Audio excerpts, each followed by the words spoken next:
سلام جايز كما يتصنيحكم لو معانتي كم تبكم أنت قلتخنا لكم تصحفكم اللي نايمان هيست معرف حدا رابعي كفال حزالكم متير لكم نزا فيلم كسام مودة نختري وان دعدمكم نزا فيديو لايك بمبار جمرو كمون إذا فيلمنا بكل سب سلازي تزرقح زلا نزا فيلم دار عيه كزانا قاعد نترالي وسب شير قبروا رابعي كفال دما تجمر دينفر اتزتوكو سديت نامونيكا زي كونس نامريت كم زتوكسو مونيكا دما هيوتا خمز الحنلا مس رأيت بتعم ختمسغنو خولان قاتيلا دما حدا حساب كم زلوان اتحسبكا نتو مسالحتكا بزاتيت كم زقتلكا ننغرم نعاي دما ابزور شت بانك ولا حدا سب زي فولتو كازنا سلازلو ابو تحابني لا تمخرو دينفر دما نزي تحسبيو زلخا حساب بوحدو برلين نخامن دم كرأ اللو ويلي نقرأ مونيكا دما نزي تاقم يبلون أبقوني محانت جيزة توكسلي كم زقتل كان خنمسلو ينايلا تنقرو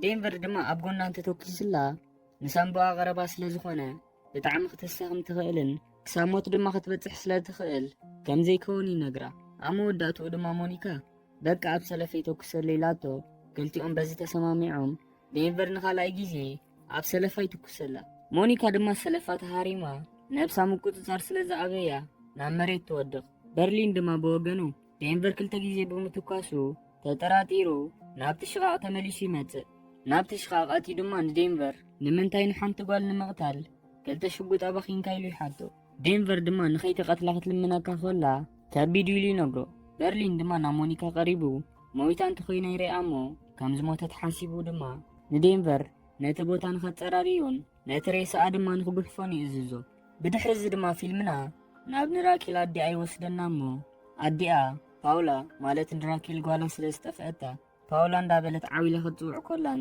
نايمر السا حمام سلزلوا دما أبت من دغلت عطيفاتهم زنبرت ورقتها تندام ببت قدم حجين تاي تفتيرو خمز نبرن بزعبا قوالا راكيل كتردع جميرا نسا مس قوالا راكيلن مس قوالا باولان كام تنبرن كومو دما فاتيمون راكيل ناي كدم سبايا ناباول قطو خارب كم زي بلو تردع كابتن ورقتات حانت دما ناي راكيل كتر موبايل تصحيفو سلازنبرن أديا كابتن ورقت نتوت موبايل وسيدا ناب راكيل كدول كلان راكيل جناب زي مس بروفيسور سلتزارب زنبرت نتا موبايل كيل على التاسق تبل مس بروفيسور بزعبا من تيزاربو نيرو من تيلكم دما راكيل اتزهبت حد ساعات سلازا آخلة إيدو يشبن تخوينو تحتو بروفيسور دما بزاسحق مقدي نتا رئيس زربهم كأيرو بنشتخو خلقي انت عينة صوتا متوات فتو نيركيلي حتى راكيل دما زربا قتيلا بقول عنتا خلا كابز تتعوتتم صوتاتات اتتفتون أتواوتون كتنقرو تجمر بروفيسور بوغنو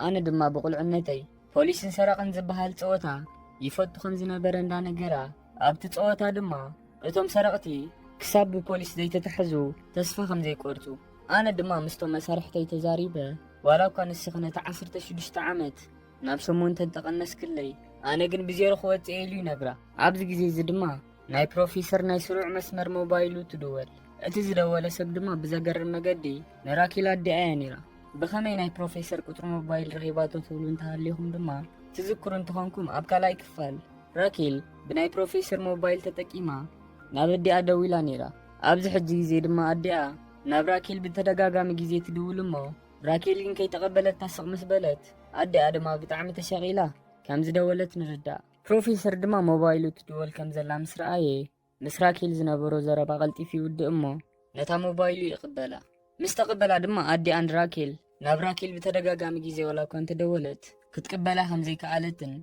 قدم حجي دما بزا موبايل دويلات ليس لزنبرت حجي بجاخا غلطي فكار رخبني لا تحطو فيلم دما نابتنا برمرا وتوسيدنا كونريل بريتو نابراكيل ماتيو كمزيل نقصا معاشنا خنصبيو بناي وتهدراو حيلن بزانبعتك انت تاكيمنا نتوم سرقتن الدقخ وطخن قبرهم نخلينا يلو نقرا راكيل لما نكونريل بريتو كساب حجي بزرخبت حابريتا مسرت اتوم سرقتي مهدام خمز ساانو أبتوشت بانك تحابيهم زلو فليتهم كم زخونو مخنياتو دما أبتوشت بانك خوينهم حدش جنزب يحتمو خلو خمز خلون بحيل خنقاتون تفتينا دما زقادة داي خمت إيلات نقرو أبز جيزيز دما بروفيسور نابتنا مرمرا بوتا خيدو نوتم حلوتو بوليس نراكيل كاب سدرا بيت استدول موبايل كم زلوان ناي سدرا بيت قداي سلازخونة دما بعلو انتحابا خمز حيشي نقروم እቶም ፖላይስ ድማ ብሓሳቡ ተሰማሚዖም ንፕሮፌሰር ናብቲ ውሽጢ ናይቲ መመርመሪ ቦታ ይወስድዎ። ፕሮፌሰር ድማ ናብቲ መመርመሪ ቦታ ምስ ኣተወ ንራኬል ይረኽባ እሞ ቅድሚ ሕጂ በዛ ሞባይል ጌርክ ናብ ኣዴኺ ደዊልክ ነርክ መስለኒ ሕጂ ድማ ኣዴኺ ብቕልጡፍ ንኸራኽባ ነጊራትኒ ከራኽበክኔ መጽ ኢሉ እንዳነገራ ነታ ሞባይል ይባ። ራኬል ድማ በታ ሞባይል ምስ ኣዲኣ እንታ ተዛረበት ካብቲ ቴንዳ ትወፅእ እሞ ኣዲኣ ድማ ኣልቤርቶ ማለት ንራኬል ናይ ቀደም ሰብኣያ ንጓላ ቅድሚ 2 ሰዓት ከም ዝወሰዳን ክሳብ ሕጂ ድማ ከም ዘይመለሳን ትነግራ እሞ ራኬል ድማ በዚ ነገር እዚ ብጣዕሚ ሓሪቓ ኣልቤርቶ እኮ ኣብ ውሽጢ 15 መዓልቲ ሓንቲ መዓልቲ ጥራይ እንተዘይኮይኑ እቲ ካልእ መዓልታት ንጓለይ ክረኽባ ኣይፍቀደሉኒ እንዳበለት ንናይ ፕሮፌሰር ሞባይል ሒዛታ ናብ መኪና ኣትያ ናብ ገዛ ትኸይድ። ኣብ ገዛ ምስ በፅሐት ድማ እቲ ናይ ቀደም ሰብኣይ ኣልቤርቶ ንጓለ ሒዝዋ ናብ ገዛ መፂኡ ይጸንሕ እሞ ራኬል ድማ በቲ ዝገበሮ ብጣዕሚ ሓሪቓ ክሳብ ክትኣስሮ ክትፍትን ኮላን ኣልቤርቶ ግን ኣፈንፂግዋ ይኸይድ እሞ ራኬል ድማ ኮፍ ኢላ ነብሳ ከተረጋግእ ትጅምር። ኣብዚ ግዜ እዚ ድማ ፕሮፌሰር ናብቲ ሒዛታ ዝኸደት ሞባይል ብኻልእ ሞባይል ደው ኢሉ መን ከም ዝኾነ ይነግራ እሞ ዓንተ ቦይ ሞባይሉ ምስ ሃባ ሒዛታ ከም ዝኸደት የዘክራ። ብድሕሪ እዚ ክልቲኦም ኣብታ መጀመርያ ዝተራኸቡላ ሬስቶራንት ኸይዶም ራኬል ድማ ከይተረዳኣ ሞባይሉ ሒዛትሉ ስለ ዝኸደት የቕሬታ ክትብሎ ኮላን ፕሮፌሰር ድማ ብወገኑ ጸገም ከም ዘይብሉ እንዳነገራ እንታይ ከም ዝተፈጥረ ይሓታ። ራኬል ድማ ኣብዚ ግዜ እዚ ብጣዕሚ ተጨኒቓ ስለ ዝነበረት ዝሰምዐኒ ሰብ ረኺበ ኢላ ኩሉ ጸገማታን ምስጢራታን ከተዕልሎ ትጅምር። ብድሕሪ እዚ ድማ ናብቲ ውሽጢ ባንኪ ተመሊስና ዴንቨር ነታ ኣብ እግራ ተኪሱ ዝሃረማ ሞኒካ እቲ ዝተተኮሰሉ ቦታ ምድማይ ስለ ዘይቋረፀ ተሰኪሙ ናብቲ ካዝና እትዩ ክሓብኣ ከሎን ቁስላ ድማ ክሕክመላ ከሎን ንሪኦ። በርሊን ድማ ነቶም ዝተተሓዙ ሰባት ኣኪቡ ካብ ማእከልኩም ሞኒካ ዝተባሃለት ሰብ ኣብ ጁባኣ ሞባይል ሓቢኣ ኮላ ከም ዝተረኽበት ሕጂ ድማ እዛ ሞባይል ናይ መን ከም ዝኾነትን ነታ ሞባይል ንኸተምፅኣ ድማ መን ከም ዝነገራ እንዳሓተቶም ነቲ ሰብ ኣሕሊፎም ንኽብዎ ይእዝዞም። ኣብዚ ግዜ እዚ ድማ ቶኪዮ ናብኡ ቀሪባ ዓንተ ቦይ ዴንቨር ኣብ ሽቓቕ ኮይኑ 2 ግዜ ክትኩስ ከሎ ከም ዝሰምዐቶን እንታይ ከም ዝተፈጥረን ትሓቶ። በርሊን ድማ እቲ ዝዛረብዎ ዘለዎ ነገር እቶም ካልኦት ተታሒዞም ዘለዉ ሰባት ንኸይሰምዑ ንቶኪዮ ሒዝዋ ናብ ሓደ ገዛ ይኣቱ እሞ ኣብቲ ገዛ ድማ ሪዮን ናይሮቢን ይጸንሑ እሞ ሰለስቲኦም ኣብ ዘለውሉ ዓንተ ቦይ ሞኒካ ዝተባሃለት ሰብ ኣብ ጅባኣ ሞባይል ሓቢኣ ከም ዝጸንሐት በዚ ዝገበረቶ ነገር ድማ መቕጻዕቲ ስለ ዝግባኣ ንዴንቨር ንኽቐትላ ከም ዝኣዘዞን ዴንቨር ድማ ከም ዘቐተላ ይነግሮም።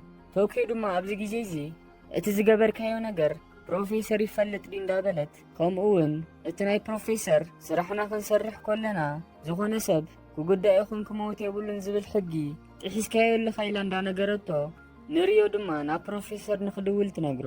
በርሊን ድማ ናብ ሪዮ ቀሪቡ ነታ ዝድውለላ ዘሎ ቴሌፎን እንዳተቐበለ ነቲ ደወል ይቋርጾ። ቶኪዮ ድማ ብሕርቃን ዝኣክል ሽጉጥ ኣውፂኣ ንበርሊን እንዳፈራርሕቶ ንሪዮ ካልኣይ ግዜ ንኽድውል ትነግሮ። ሪዮ ድማ ነታ ቴሌፎን ደጊሙ ልዒሉ ክድውል ይጀምር።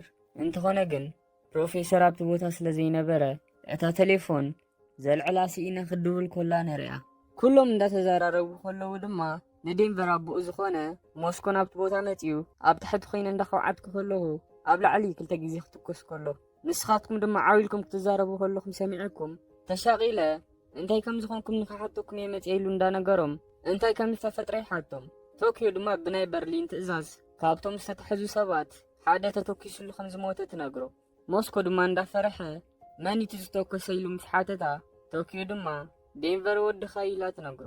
ሞስኮ ድማ ነዚ ምስ ሰምዐ ካብ መጠን ንላዕሊ ሰንቢዱ ወዱ ዴንቨር ዋላ እኳ 1000 ግዜ እንተተባእሰን እንተሰረቐን ከምዚ ዓይነት ነገር ግን ከም ዘይገብር ዋላ እኳ እንተፈለጠ እቲ ነገር ሓቂ እንተኾይኑ ንኸረጋግጾ ንዴንቨር ንኽሓቶ ንታሕቲ ክወርድ ጅምር። ነቲ ስካላ እንዳወረደ ድማ ንድሕሪት ቅድሚ ናብቲ ባንኪ ምእታዎም ኣብቲ ናይ ስልጠና ግዜ ምስ ቶኪዮ ኮፍ ኢሎም ክዛረቡ ከለዉ ይዝክር እሞ ሞስኮን ቶኪዮን ኮፍ ኢሎም ናይ ልቦም ክዛረቡ ከለውን ሞስኮ ድማ ዘረቡ ቀፂሉ ንቶኪዮ ኣብ መጀመርታ ፕሮፌሰር ነዚ ስራሕ ንዓይ ጥራይ ዋላ እኳ ፀዊዒኒ እንተነበረ ዴንቨር ግን ምስ ናይ ሓሽሽ ዝሸጡ ሰባት ብዙሕ ዕዳ ስለ ዝነበሮ ነቲ ዕዳ እንተዘይከፊልዎ ድማ ክንቀትለካ ኢና ኢሎም ስለ ዘፈራርሕዎ ዝነበሩ ዕድኡ ንኽኸፍል ኢለ ንፕሮፌሰር ናብዚ ስራሕ ንኸእትዎ ከም ዘኣመንክዎን ንዴንቨር ወደይ ናብዚ ስራሕ ክኣቱ ዝገበርክዎ ኣነ ኢሉ ይነግራ። ናብዚ ሕጂ ግዜ ዘለውዎ ድማ ተመሊስና ሞስኮ ብዛዕባ እዚ ነገር እዚ ንወዱ ክሓቶ ኢሉ ናብቲ ዴንቨር ንሞኒካ ዝቐተለላ ሽቓቕ ይኸይድ እሞ ናብቲ ሽቓቕ ምስ ኣተወ ድማ ዴንቨር ንሞኒካ ኣብቲ ካዝና ሓቢእዋ ንሱ ድማ ናብቲ ሽቓቕ ተመሊሱ ክዳውንቱ ብደም ስለተጠይቁ ዝነበረ ክትሓጻጸብ ከሎ ይረኽቦ። ሞስኮ ድማ ወዱ ንሞኒካ ዝቐተላ መሲልዎ ብስምባደ ዝኣክል ምትንፋስ ኣብይን እንዳበለ ኣብቲ ዝነበሮ ኮፍ ክብል ከሎ ንሪኦ። ኣብዚ ግዜ እዚ ድማ በርሊንን በዓል ናይሮቢን ኮይኖም ብስምባደ ዝኣክል ዝመጽእ ሕማም ኢሎም ኣብቲ ዘለዎ መሬት ከደቅስዎ ከለውን ንእሽተይ ምስ ተረጋገአ ድማ ናብ ላዕሊ ሒዞሞ ኸይዶም ኣብ ዓራት የደቅስዎ። ዴንቨር ድማ ነብኡ ኣብ ዓራት ድሕሪ ምድቃሱ ናይ ሕክምና ኣቑሑት ሒዙ ናብ ሞኒካ ይኸይድ። ናብቲ ውሽጢ ካዝና ኣትዩ ድማ ንሞኒካ ነታ ጢት እንተዘየውፅማ ኣብ ውሽጢ ነብሳ ኮይና ረኽሲ ከም ትፈጥርን ግድን ከውፅዋ ከም ዘለዎምን ይነግራ። ሞኒካ ግን ደሓን ኣይተውፀያ ጥራይ ነቲ ዝፈሰስ ዘሎ ደም ከም ዘቋርፅ ግበረለይ ትብሎ። ዴንቨር ድማ ነቲ ዝፈሳ ዝነበረ ደም ንምቁራፅ ብሻሽ ገይሩ ክጥምጥመላ ከሎን ፕላስተር ገይሩ ድማ ክሕክማ ከሎን ንሪኦ። በቲ ሓደ ድማ ሞስኮ ደቂሱ ከሎ ብሕልሙ ዴንቨር ንሞኒካ ክቐትላ ከሎ እንዳተራእዮ ካብ ድቃሱ ይበራበር።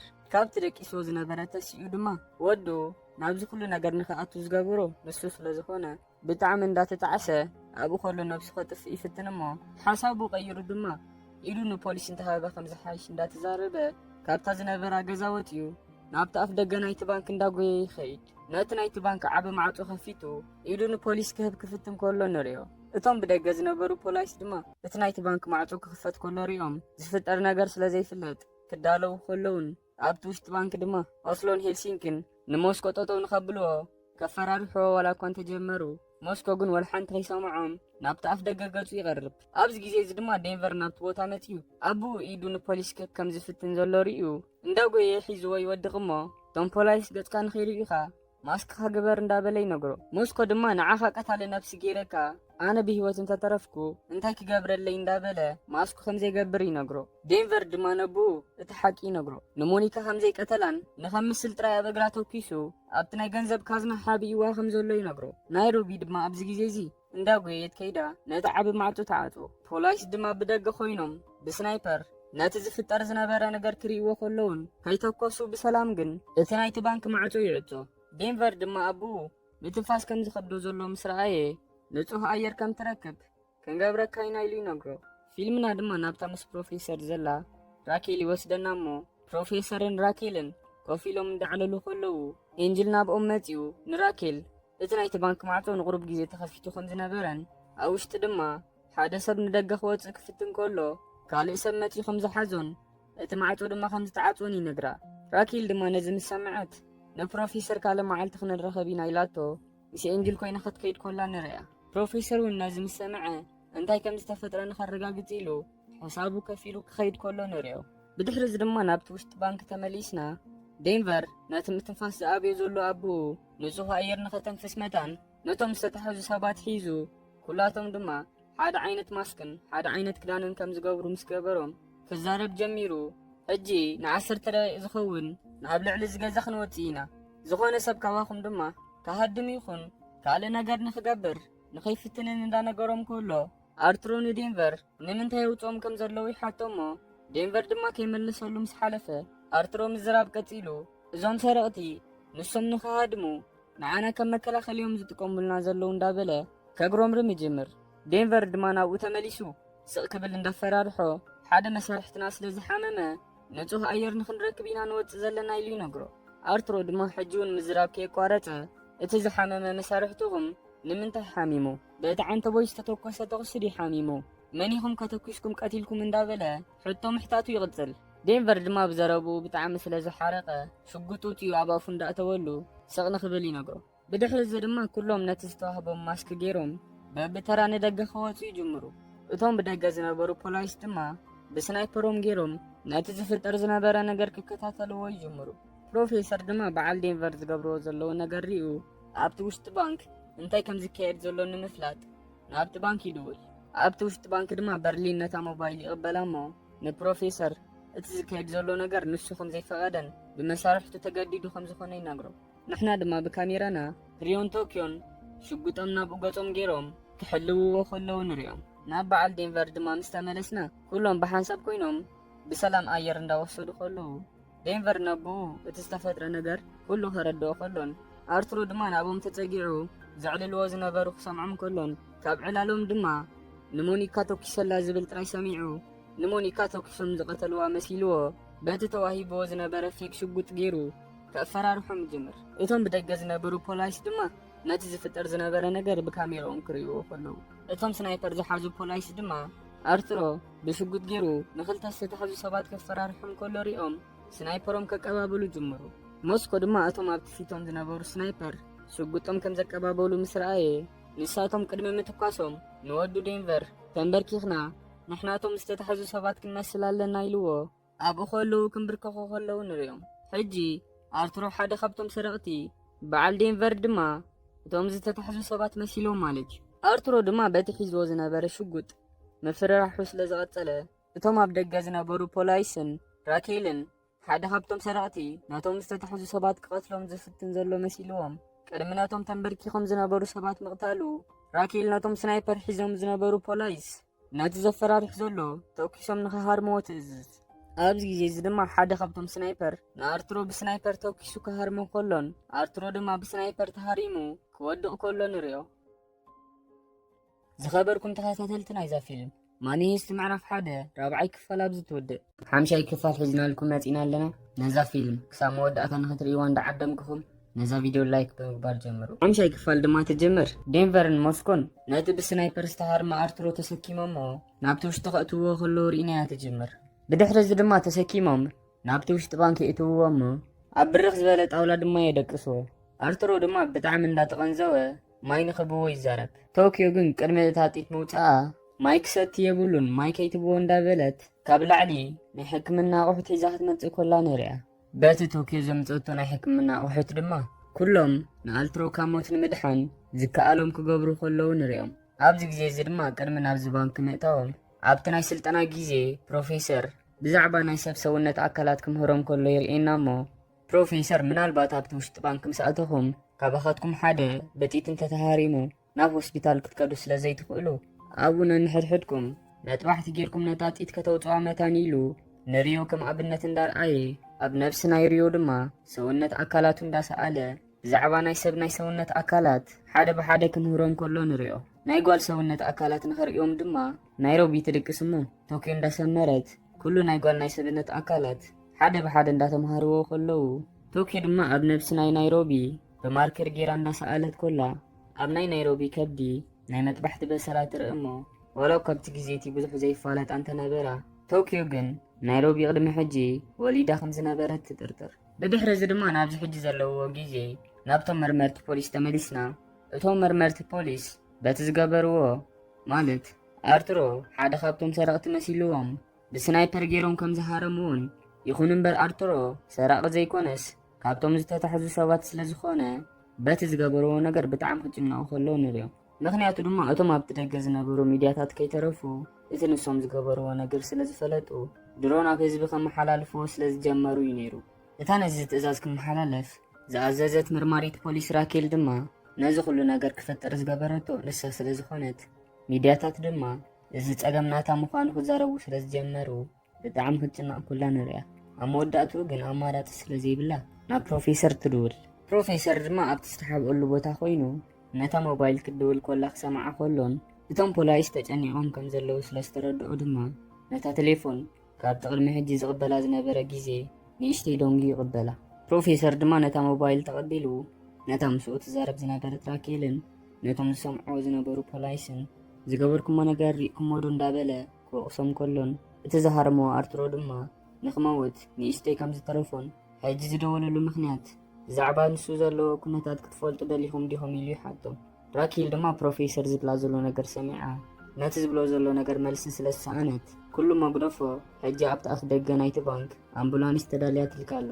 ንኣርትሮ ናብቲ ኣምቡላንስ ኣእትውዎ እሞ ግድን ናብ ሕክምና ወሲድና ህይወቱ ከነድሕኖ ኣለና ኢላ ትነግሮ። ፕሮፌሰር ድማ በቲ ትብሎ ዘላ ነገር ከም ዘይሰማማዕን ካብቲ ባንክ ሓደ ሰብ ዋላ እኳ እንተኾነ ተንከስ ከም ዘይብል ይነግራ። ራኬል ድማ ዘረባ ቀፂላ ንኣርትሮ ተኪሶም ንኽሃርምዎ ዝኣዘዘት ንሳ ከም ዝኾነትን በቲ ተግባራ ድማ ይቕሬታ እንዳበለቶ ሕጂ ግን ግድን ህይወቱ ከነድሕነሉ ኣለና እንተዘይኮይኑ ንዓናን ንዓኻን ጽቡቕ ኣይኮነን እንዳበለት ክትለምኖ ምስ ጀመረት ኣብ መወዳእትኡ ፕሮፌሰር ክልተ ናይ መጥባሕቲ ዶክተርን ሓደ ድማ ነርስ ናብቲ ባንክ ንኽኣትዉ ከም ዝፈቅድ ብተወሳኺ ድማ እቲ ዝሃረምኩሞ ሰብ ንሰበይቱ ብሞባይል ክረኽባ ይደልሎ ኢልዋ ነታ ቴሌፎን ኣብ እዝና ይኣትዋ።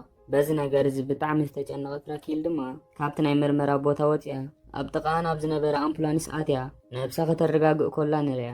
ብድሕሪ እዚ ድማ ናብቲ ውሽጢ ባንክ ተመሊስና እታ እግራ ተሃሪማ ብዴንቨር ድማ ኣብቲ ካዝና ተሓቢኣ ዝነበረት ሞኒካ ካብቲ ደቂሳቶ ዝነበረት ተሲኣ ቀስ እንዳበለት ካብቲ ካዝና ክትወፅእ ኮላ ንሪያ። ድሕሪ ቁሩብ ደቓይቕ ድማ ዴንቨር ነብኡ ሞኒካ ብሂወት ከም ዘላ ንኽሪኦ ኢሉ ናብቲ ካዝና ሒዝዎ ይኸይድ እሞ ነቲ ካዝና ከፊቶም ድማ ናብቲ ውሽጢ ምስ ኣተዉ ሞኒካ ኣብቲ ቦታ ስለ ዘይጸንሐቶም ናበይ ከይዳ ትኾን እንዳበሉ እንዳተሻቐሉ ኣብቲ ውሽጢ ባንክ ክደልይዋ ይጅምሩ። ብዙሕ ከይደለዩ ድማ ናብቲ ሽቓቕ ይኸዱ እሞ ሞኒካ ብጣዕሚ ተጸሊይዋ ኣብቲ ሽቓቕ ኮይና ከተምልስ ኮላ ይረኽብዋ። ዴንቨር ድማ ንሞኒካ ድሕሪ ሕጂ ከምዚ ትግበሪ እቶም ካልኦት መሳርሕተይን ተረኺቦም እኮ ክቐትሉኺ ይኽእሉ እዮም ኢሉ ይነግራ። ሞስኮ ድማ ሞኒካ ብሂወት ከም ዘላ ምስ ረኣየ ክረጋጋእ ከሎን ሞኒካ ግን ተጸሊእዋ ስለ ዘሎ ንሓንሳብ ካብዚ ሽቓቕ ገዲፍኩምኒ ውፁ ኢላ ትነግሮም። ሞስኮን ዴንቨርን ድማ ካብቲ ሳ ዝነበረቶ ሽቓቕ እንዳወፁ ሞስኮ ንዴንቨር ወላ ብእግራ እኳ እንተኾነ ተኪስካ ክትሃርማ ይነበረካን እንተደልዩ ባዕሉ በርሊን ዘይቀትላ ነይሩ ኢሉ ይመኽሮ። ወሲኹ ድማ ናብዚ ዝመፀና ገንዘብ ንምዝራፍ እምበር ዝኾነ ይኹን ሰብ ንምቕታል ኣይኮነን ኢሉ ይነግሮ። ሞኒካ ምስ ሓሻ ድማ ዴንቨር ይሓቕፋ እሞ ናብቲ ዝነበረቶ ካዝና እንዳወሰድዋ ከለዉ ሞኒካ ንዴንቨር አንተ ወይ ደቂሳ ኮላ ናይ ሽጉጥ ተኽሲ ክንሰማዓትን መን ከም ዝተሃርመን ተሓቶ። ዴንቨር ድማ ፖላይስ ንሓደ ሰብ ከም ዝሃረሙ ይነግራ። ሞኒካ ድማ ነብሳ ነጊርዋ እቲ ዝተሃርመ ሰብ መን ኢላ ክትሓትት ምስ ጀመረት ሞስኮ ድማ ብወገኑ እቲ ዝተሃርመ ሰብ ናይዚ ባንክ ማናጀር ዝነበረ ሰብ ኢሉ ይነግራ። ሞኒካ ድማ እቲ ዝተሃርመ ሰብ ኣርትሮ ምዃኑ ምስ ፈለጠት ናይ ነብሳ ኸይገበረት ንዴንቨር ሞይቱ ዶ ወይስ ብሂወት ኣሎ ኢላ ትሓቶ። ዴንቨር ድማ ብሂወት ከም ዘሎን ንኸድሕንዎ ድማ ዝከኣሎም ይገብሩ ከም ዘለውን ይነግራ። ሞስኮውን ዘረብኡ ቐፂሉ ካብ ደገ ንዑ ኢሎም ዶካትር ይመፁ ከም ዘለዉ ይነግራ። ራኬል ድማ ኣርትሮ ብሂወት ከም ዘሎ ምስ ፈለጠት ንዴንቨርን ንሞስኮን ነታ ሞባይል ንኸተምፃ ንሱ ስለ ዝለኣኻ ንዓይ ልኢኹ ዘቕተለኒ ስለ ዝመሰሎ ይኩዕ ግርግር ዝፈጥር ዘሎ እንዳበለት ንሳን ወዳን ብሂወት ከም ዘለዉ ንኽነግሩላ ትልምኖም። ኣብዚ ግዜ እዚ ድማ ንሳ ናብ ኣርትሮ ደብዳቤ ክጽሕፍ ኮላ ሞስኮ ድማ ቁስላ ንክሕክመላ ኢሉ ነቲ ሸፊንዋ ዝነበረ ፕላስተር ምስ ኣለዮ እታ ቆስሊ ረኺሳ ትጸንሕ። ፊልምና ድማ ናብ ራኬል መሊስና ራኬል ነብሳ ምስ ኣረጋገአት ናብቲ ናይ ምርመራ ቦታ ተመሊሳ ንኮነሬል ፕሪቶ ሓድሽ ሓሳብ ከም ዘለዋን እቲ ሓሳብ ድማ ካብቶም ናብቲ ባንክ ዝኣትዉ ክልተ ዶካትርን ሓደ ነርስን እቲ ናይ ነርስ ቦታ በቲ መሳርሕታት ዝኾነ ኤንጅል ንኽትክእዎ እዩ ነይሩ። ኮነሬል ፕሪቶ ግን ወላ እኳ ብናይ ራኬል ሓሳብ እንተዘይተሰማምዐ ወላ ሓንቲ ክገብር ስለ ዘይክእል ግን ብዛዕባ እዚ ሓድሽ መደብ ነቶም ልዕሊኡ ዘለዉ ሓለፍቲ ክነግሮም ኢልዋ ካብቲ ቦታ ይኸይድ። ራኬል ድማ ነቶም ምሳእ ዝነበሩ ፖላይስን መርማሪ ፖሊስ ኤንጅልን ከምዚ እንዳበለት ክትዛረቦም ትጅምር። እቶም ሰረቕቲ ናብዚ ባንክ ክኣትዉ ከለዉ መብዛሕትኡ ንሕና ንገብሮ ነገር ኣብ መደቦም ወላ እኳ እንተእተውዎ እዚ ሕጂ ዝነግረኩም ነገር ግን ርግፀኛ እየ ፈፂሞም ሓሲቦም ኣይፈልጡን እዮም እንዳበለት እቲ መደባ ክትረድኦም ትጅምር። እቲ መደባ ድማ ወላ ሓደ ሰብ ዘይፈልጦ ብሕቡእ ንዝሓለፉ 7 ወርሕ ክስራሕ ዝፀንሐ ትቦ ከም ዘሎ እቲ ትቦ ድማ ብውሽጢ ውሽጢ ተኻቢሉ ናብቲ ውሽጢ ባንክ ከም ዘእተዎም እንዳነገረቶም ነዚ ስራሕ ግን ክልተ ፖላይስ ከም ዘድልዮም ዝተዛረበት እቲ ኣብ ጎና ዝነበረ ስዋረዝ ዝተባሃለ ፖሊስ ንሱም እዚ ብጎኑ ዘሎ መሳርሕትን ኮይኖም ከም ዝኣትዉ ይነግራ። ራኬል ድማ መደባ ምዝራብ ቀፂላ ንኤንጅል ንስኻ ድማ ነቶም ሰራቕቲ ካብቶም ዝተታሕዙ ሰባት ክትፈልዮም መታን ምስቶም ክልተ ዶካተር ነርስ መሲልካ ክትኣትዩ ኸይላ እንዳነገረቶ ሕጂ ሰዓት 5:10 ከም ዘሎን እቶም ዶካተር ድማ ሰዓት 5:40 ናብቲ ባንክ ክኣትዉ እዮም። ስለዚ ናይ ኩላትና ሰዓት ብሓደ ጌርና ንምልኣየን ኢላ ትነግሮም። ከምኡውን ከምቲ እቶም ዶካተር ዝነገሩኒ እቲ መጥባሕቲ 30 ደቂቃ ከም ዝወስድ ስለዚ እቶም ዶካተር ሰዓት 5:40 ናብቲ ባንክ እንተኣትዮም እቲ መጥባሕቲ ድማ 30 ደቂቃ ይወስድ እንተኾይኑ ብጠቕላላ ኣብቲ ውሽጢ ባንክ ክሳብ ርብዑ ጎደል ንሰዓት 1 ክጸንሖም እንዳበለት እቶም ብቱቦ ጌርኩም ናብቲ ባንክ ተኣትዉ ክልተ ፖሊስ ድማ ናብቲ ባንክ ምእታው ክጅምሩ ዘለኩም ርብዑ ጎደል ንሰዓት 1 ከም ዝኾነን ካብቲ ቱቦ ወፂኹም ናብቲ ባንክ ክትኣትውሉ ዘለኩም ግዜ ድማ ከባቢ ሰዓት 1 ክኸውን ኣለዎ ኢላ ትነግሮም። ምክንያቱ ድማ ከባቢ ሰዓት 1 እቶም ንመጥባሕቲ ኢሎም ዝኣተዉ ዶካተርን ኤንጅልን ናብ ደገ ንኽወፁ ናብቲ ናይቲ ባንክ ማዕፆ ስለ ዝቐርቡ እቶም ሰረቕቲ ቀልቦም ኣብቶም ዝወፁ ዘለዉ ዶካተር ስለ ዝኸውን ንስኻትኩም ነታ ግዜ ተጠቂምኩም ልክዕ ንናቶም ዝመስል ማስክን ክዳንን ብምግባር ናብቲ ውሽጢ ባንክ ኣትኹም ነቶም ዝተተሓዙ ሰባት መሲልኩም ምስኦም ምሕዋስ ኢላ ትነግሮም። እዚ ነይሩ እቲ ሓድሽ መደባ።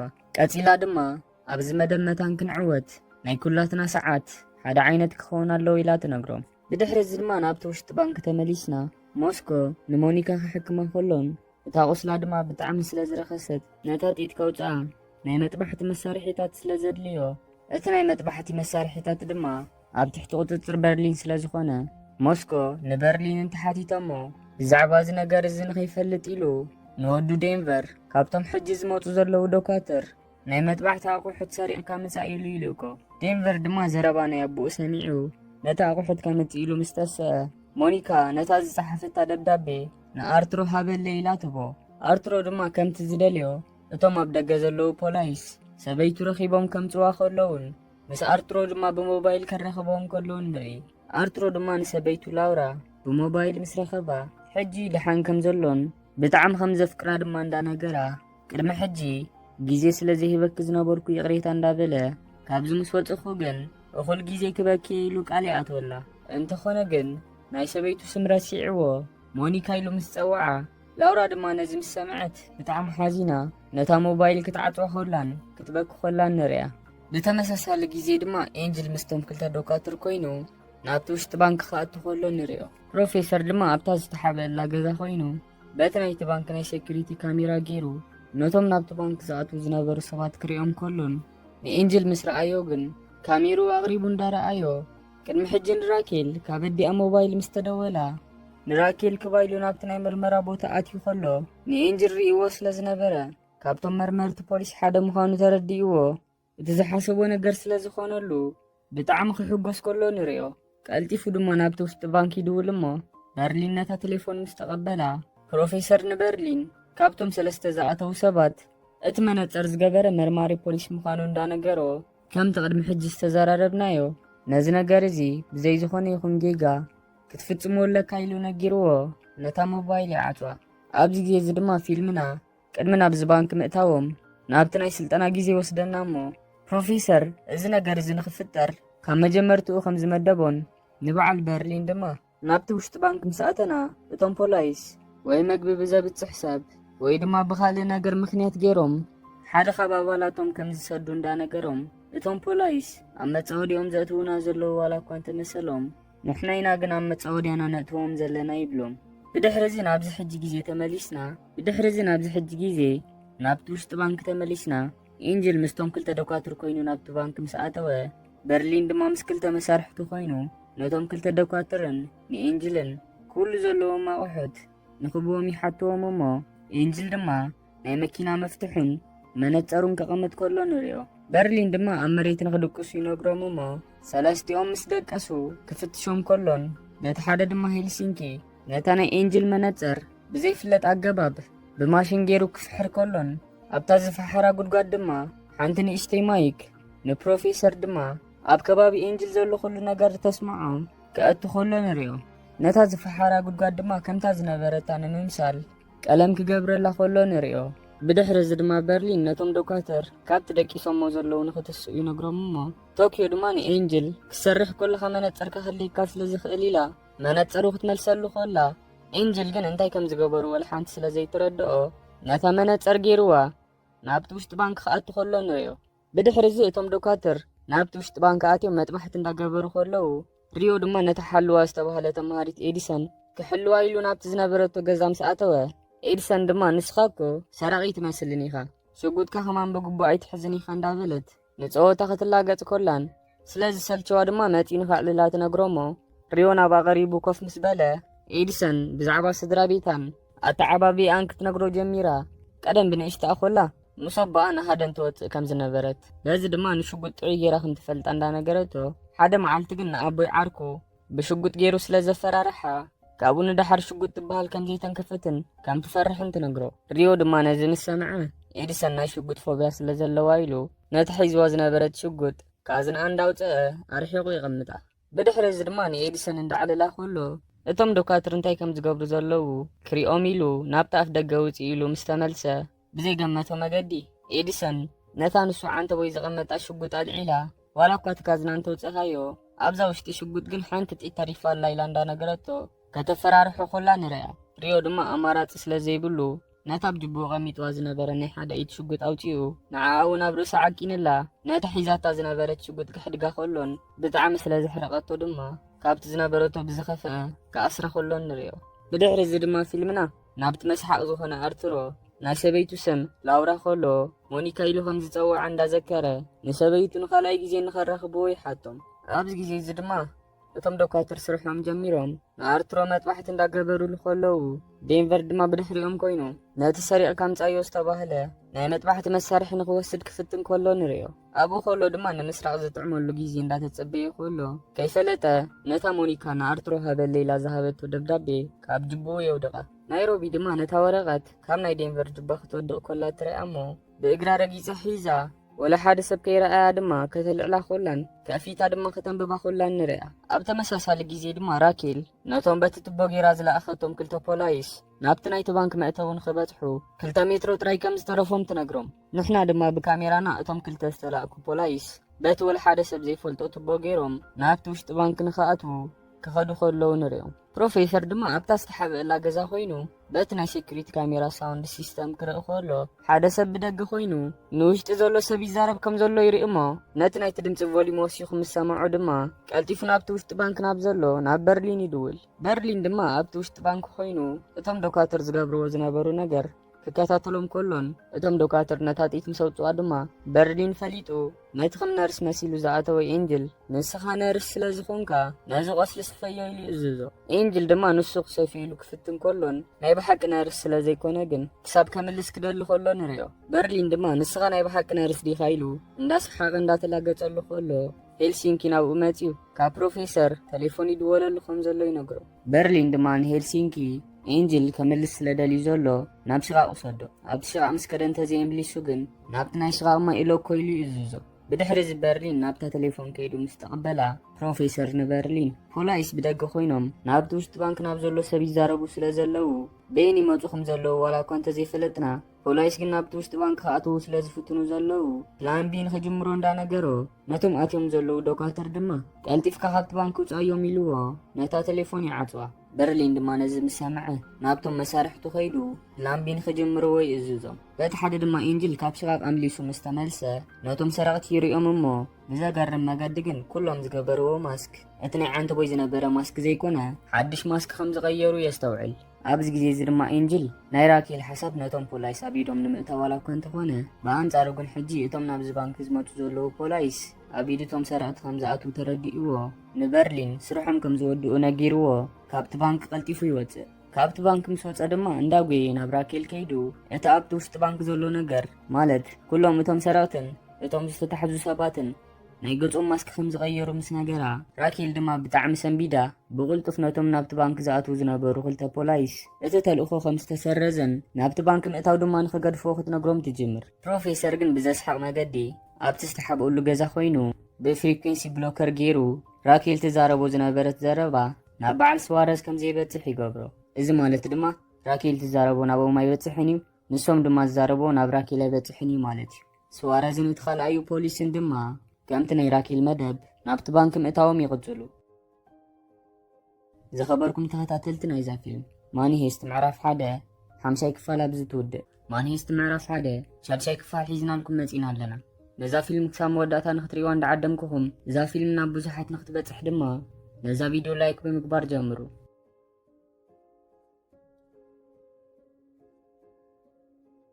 6 ክፋል ድማ ትጅምር። ፕሮፌሰር ነቲ ዝጥቀመሉ ዝነበረ ፍሪኩንሲ ብሎከር የጥፍኦ እሞ ራኬል ምስ ስዋረዝ ክትዘራረብ ጀሚራ ዓዊላ እቲ ተልእኾ ከም ዝተሰረዘን በዓል ስዋረዝ ከዓ ናብቲ ውሽጢ ባንክ ምእታው ሓሳቦም ገዲፎም ንኽምለሱ ትነግሮም። ስዋረዝ ድማ ናይ ራኬል ዘረባ ምስ ሰምዐ ናብቲ ባንክ ንኽኣቱ ንእሽተይ ምስ ተረፎ ነቲ መሳርሕቱ እቲ ተልእኾ ከም ዝተሰረዘ ነጊርዎ ንድሕሪት ይምለሱ። ፕሮፌሰር ድማ በቲ ዝገበሮ ነገር ንእሽተይ ክስሕቕ ከሎ ሪእናዮ ናብ በርሊን ደው ኢሉ ድማ ፕላን ቢ ብዓወት ከም ዝተፈጸመ ይነግሮ።